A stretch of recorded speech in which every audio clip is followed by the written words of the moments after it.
북한에 억류됐다 무려 31개월 만에 풀려난 한국계 캐나다인 이면수 목사가 오늘 저런 얘기를 했는데 일단 이면수 목사가 누군지 조금 이현정 의원님 설명이 좀 필요할 것 같아요. 이면수 목사는 이제 캐나다 교포인데요. 사실 이제 그 여러 가지 북한에 대한 선교 활동들을 지금 많이 하고 있습니다. 그동안 북한에도 많이 들어와 봤었고요. 그리고 지난번 2015년도에 나선시에 들어가서 취약계층 지원을 위한 사업을 벌였었습니다. 그러다가 북한 당국에서 이제 공화국 전보근무로 이제 체포가 돼서 노동교화형을 선고받고 이제 복역 중에 이제 지금 지난 9월에 병보석으로 일단 지금 풀려난 간단히 얘기하면 선교 활동을 하러 들어갔다가 그렇죠. 북한 당국에 잡힌 거고. 네, 그렇습니다. 북한 당국이 보면 주로 이제 저렇게 북한을 자주 드나드는 목사들을 이제 보고 있다가 이렇게 이제 지금 하고 있는데 이제 아마 캐나다 국적은 사실 드문 형태인데 아마 임 목사도 일단 노동교화형을 이제 선고받고 그다음 복역 중이었습니다. 예. 그렇군요. 그러면 첫 공식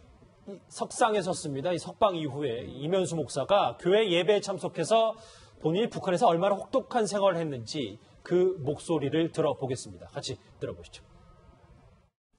I wasn't originally a laborer, so the labor was hard at first, he says, but now I've gotten used to it. Lim says he gets regular medical care. 반갑습니다. 여하튼 저한테는 지금 꿈 같은 일이지만 아직도 꿈에서 깨어나지 못한 것 같지만 북한에서는 처음에 저한테 사형 선고를 내렸습니다. 논스톱으로 비디오 카메라로 감시하고 딱 한 무더기를 하루에 하나씩 파라고 하는데 하나를 판다는 것은 거의 불가능하다는 것입니다.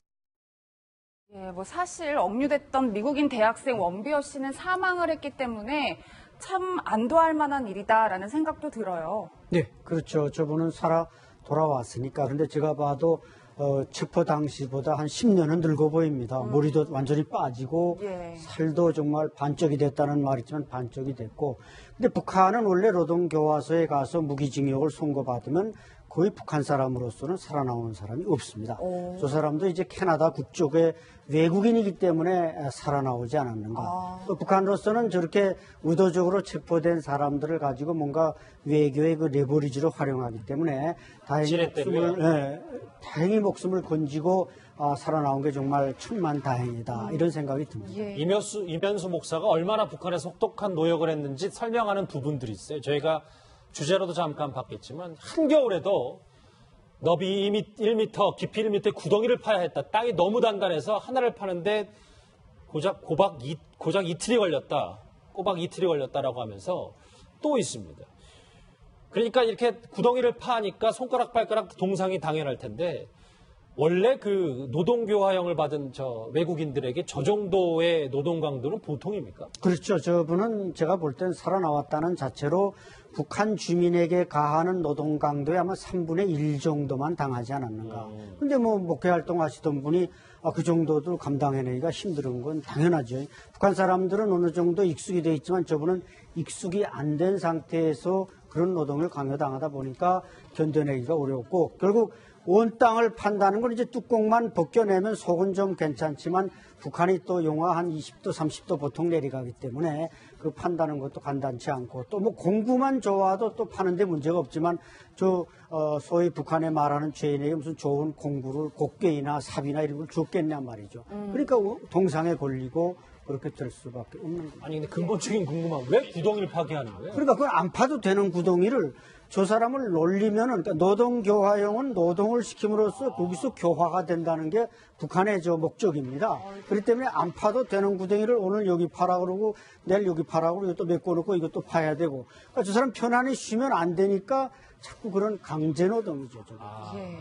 뿐만 아니라 좀 이런 의미심장한 얘기를 하기도 했는데 네네. 본인이 한국인이었다면 죽었을 텐데 캐나다 시민권자라 살아남았다 이런 얘기를 했어요. 실제로 지금 그 이면수 목사가 석방됨으로써 북한에 지금 억류 중인 한국인들, 그러니까 이 외국인, 우리나라 남한, 그러니까 한국인을 포함해서 외국인이 9명이 됐습니다. 근데 그 중에 6명이 한국인이에요. 3명이 미국인입니다. 그 미국인은 한국계예요. 자, 그러면 미국인 한국계는 조셉 윤, 그러니까 이 미국의 북한 담당 기관원이 이미 지난 6월에 미국인 3명은 면담을 했습니다. 예. 그러면 한국 국적을 갖고 있는 6명에 대해서는 그중 거의 무기노동형이거든요. 그 사람들의 지금 어떻게 돼 있는지 아무도 확인을 못하고 있다는 거죠. 그러니까 이 미국인 신분이라든지 혹은 캐나다의 신분을 가진 그런 이 사람들은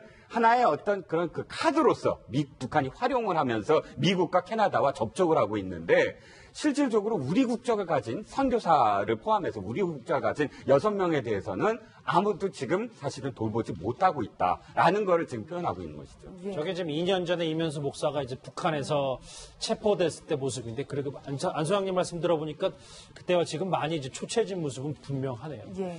아까 구덩이 얘기도 했지만 뭐 석탄을 쪼개는 작업도 했다고 하고, 북한에서 이 정도 노동교양, 외국인들에게 이 정도면은 북한 주민들이 탈북했다가 다시 돌아갔을 때 그 노동 수준은 말도 못하겠네요. 그렇죠. 그래서 제가 3분의 1 정도 된다. 그러니까 케네스 베시라든지 그 북한에 갔다가 이렇게 숙방대 나온 분들 말 들어보면은 어쨌든 북한 당국이 특별히 관리는 합니다. 뭐 검사가 와가지고 교화원 안전원들이 때리지 않느냐 이렇게 물어도 보고, 하지만 그건 형식이고, 꼭대기선 잘 관리하라 그래도 그 첨지 담당관들은 어떻게든 혹사를 시켜서 이 사람의 중시 상태를 바꿔놓는다, 이런 목적으로 달려들기 때문에 그 현지에 있는 사람들의 어떤 그 고문이나 무슨 강제노동이나 이런 것을 제재할 수단이 법적으로 제도적으로 아무것도 존재하지 않는 것입니다.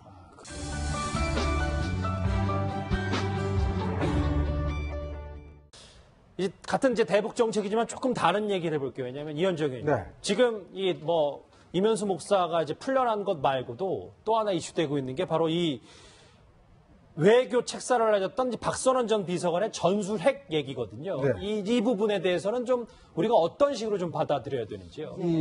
참고로 전술핵이라고 하는 것은 이제 우리가 전략핵이라고 하는 것은 이제 뭐 대륙간 탄도탄에 거기에 넣어서 하는 게 이제 우리가 전략 핵무기라고 이야기할 수 있는, 전술핵 같은 경우는 그러니까 대포로도 쏠 수 있는 겁니다. 또 전술핵 같은 경우는 핵지뢰도 있을 수가 있고 아주 소규모의 어떤 근접거리에 사용할 수 있는 이제 그런 핵무기인데, 어차피 이것도 핵무기입니다. 상당한 위력을 갖고 있죠.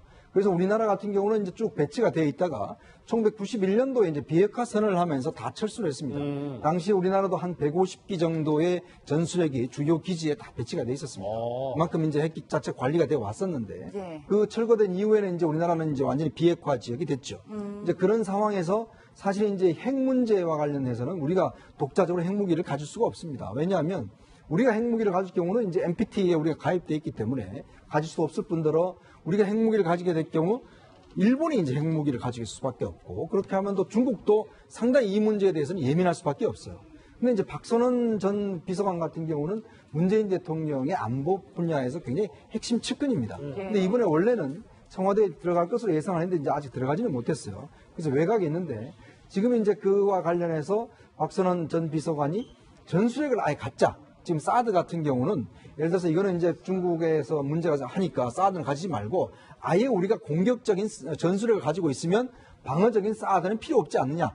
이런 이제 논리를 세우는 거예요. 그러면 이제 이 문제와 관련해서 우리가 이제 북한이 핵을 가지니까 우리가 핵 가질 수 있다라고 이야기를 하는 것인데, 근데 이 문제가 이렇게 단순하지가 않습니다. 예.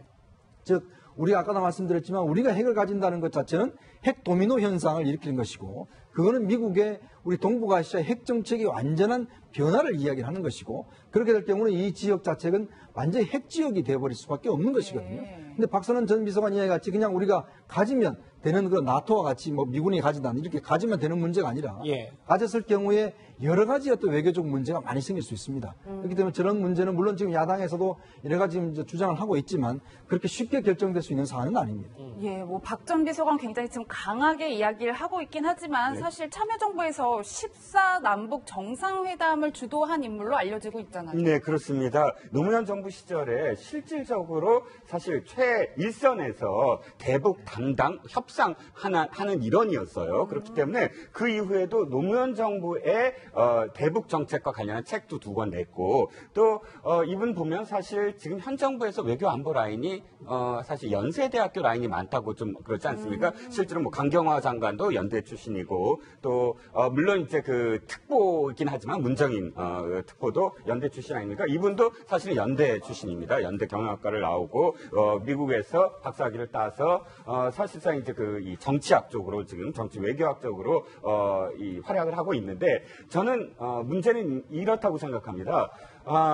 지금 문재인 정부 내에서도 사실은 전술핵 배치를 내는 아니죠. 물론 외곽에 있긴 하지만 그 측근 속에서도 전술핵 배치에 대해서 말을 하는 사람이 생겨났다. 저는 그건 굉장히 의미가 있다고 보는 거거든요. 여기 안에는 여러 가지 어떤 목소리가 있을 수 있지만 전술핵 배치는 물론 자유한국당이 굉장히 지금 주장을 하고 있습니다. 재배치죠. 그런데 이런 물꼬를 트고 그 논의가 되는 것, 그거 굉장히 중요하다고 생각해요. 그것이 실제로 배치되든 안 배치되든 그건 나중 문제고 또 하나 위원님 말씀을 아까 하시긴 하셨는데 굉장히 우려에 대한 어떤 표명을 하셨는데 사실 명분이 참 중요하다고 생각하거든요. 우리가 전술핵 배치를 하는 이유가 우리가 핵을 가지기 위해서가 아니라 도리어 한반도의 비핵화를 위해서 전술핵 재배치를 하자. 왜? 지금 북한은 핵을 갖고 있으므로 우리가 재배치를 하면서 다시 한번 협상을 할 수가 있는 것이다. 그러니까 우리가 둘 다 핵을 없애자.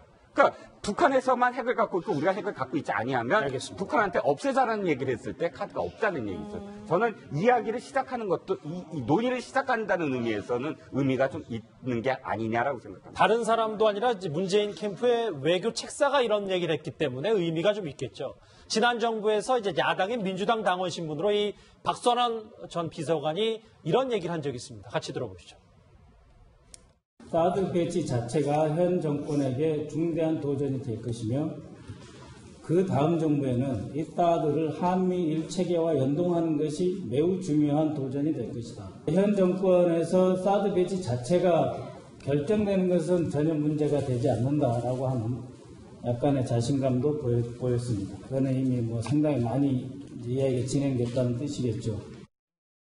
글쎄 뭐 이종구 실장도 지적했습니다만 여러 카드 중에 뭐 전술핵도 있을 수 있겠지만 지금 사드 배치하는 것도 지금 얼마나 많은 시간이 걸렸는데 전술핵 이 논의 가능은 하겠습니까? 예, 정말 사드보다는 뭐 몇십 배 더 한 가량 파괴력이 있는 주제라고 할 수가 있겠죠.